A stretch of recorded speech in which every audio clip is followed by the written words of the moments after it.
നടക്കാണ് ഞാൻ ബീച്ച് കിടക്കണം അത് പോകണുണ്ട് ഓരോരുത്തർ നല്ല സ്പീഡില്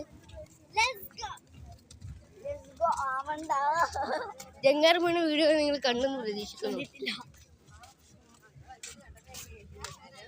ഡ്രോയിങ് ഒക്കെ ചെയ്ത് വെച്ചിരിക്കണം ആർക്കൊക്കെ ഇവരുടെ വീഡിയോ ഒക്കെ ഉണ്ട് ഗൈസ്. അങ്ങനെ നമ്മൾ കുറേ നടന്ന് കടപ്പുറത്ത് നടത്തിയിട്ടുണ്ട് ഗൈസ്. ഇവിടെ കുറേ തോണിയാലൊക്കെ ഉണ്ട്. ഇതിൽ കയറി വല്ലാണ്ട് മുങ്ങിയാലോ. ഇവിടുന്ന് ബോട്ടിൽ പോകുന്ന കുറേ ആൾക്കാർ പറയുന്നുണ്ട് ചെയ്യുക. കാറുകളൊക്കെ ഇവിടെ ഞാൻ നിർത്തിയിട്ടുണ്ട്. അങ്ങനെ നമ്മൾ ഇവിടുന്ന് പോകും ഗൈസ്. ഐസൊന്നും തിന്നില്ല. പിന്നെ ചെറിയ ബോട്ടോ ഈ ബോട്ട് നമുക്ക് പോയാൽ എന്ത് സംഭവിക്കാം. അങ്ങനെ ഇങ്ങോട്ട് എത്തിയിട്ടുണ്ട് ഗൈസ്. ഇങ്ങോട്ട് എത്തിയിട്ടുണ്ട്.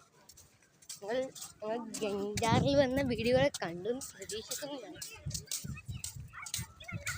ഇവിടെ കല്ല ഗൈസ് നല്ല വെയിലുണ്ട് ഗൈസ്. 4 മണിക്ക് എത്തിക്കൊണ്ടാണ് തോന്നുന്നു. നല്ല വെയിലുണ്ട്. ഇതാണ് നമ്മൾ അളാപ്പാനം. ഇതിൻ്റെ അനിയൻ, ഇതിൻ്റെ പപ്പ, ഇതിൻ്റെ അനിയൻ, ഇതിൻ്റെ അനിയത്തി. രക്ഷണം കേട്ടോ നമ്മുടെ ഐസ് പിടി വെക്കേണ്ട ഐസ് എങ്ങനെയൊന്നും ആലോചിക്കുന്നു. തമാശ പറഞ്ഞ മനസ്സിൽ അവിടെ ഐസ് പിടി വെക്കണം ഐസ് എങ്ങനെ മൂലക്കിലോട്ട്